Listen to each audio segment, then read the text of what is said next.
Nama saya Niken Suryo, saya pemilik akun IG @nikenuniverse. Saya tinggal di daerah Bekasi.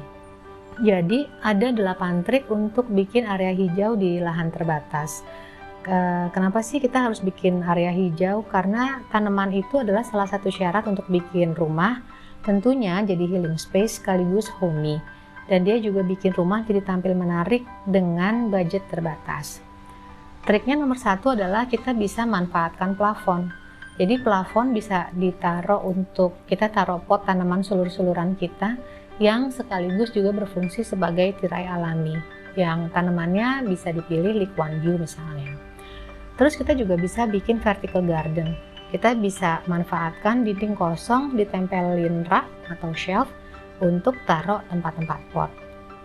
Kemudian yang ketiga, kalau kita ada teras atau ada balkon, biasanya ini juga teman-teman yang di apartemen, kita bisa percantik teras atau balkon pakai rak yang kita isi koleksi tanaman atau ijo-ijoan.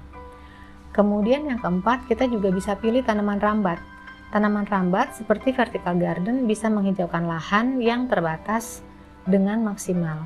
Tanaman yang bisa tumbuh, contohnya adalah bunga alamanda. Itu yang aku pakai di halaman depan rumah aku. Kemudian kita juga bisa manfaatkan pohon-pohon yang ada untuk kita jadikan tempat gantung tanaman kita. Jadi pot gantung selain bisa digantung di plafon, juga bisa digantung di dahan pohon yang cukup kuat. Kemudian yang keenam, kita juga bisa satuin pot-pot itu di dalam satu wadah pot besar.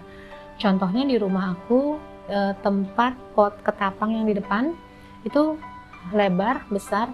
Jadi di atasnya selain ketapang, di pinggir-pinggirnya aku kasih lagi ada 3-4 pot gitu. Jadi semakin hijau. Yang ketujuh, kita buat ide kalau misalnya rumahnya di seperti aku nih, nggak terlalu banyak sinar matahari, atau buat teman-teman yang rumahnya di apartemen terbatas, bisa pakai rumput sintetis di teras atau di balkon. Jadi kita bisa punya area hijau gitu. Yang kedelapan, kita buat sebuah ruang jadi multifungsi. Jadi kita bisa optimalkan satu area untuk jadi halaman atau teras atau pojokan untuk baca buku atau ngopi. Contohnya misalnya teras aku di depan itu adalah teras sekaligus juga jadi tempat untuk ngopi, untuk terima tamu sambil kita istirahat. Seperti itu.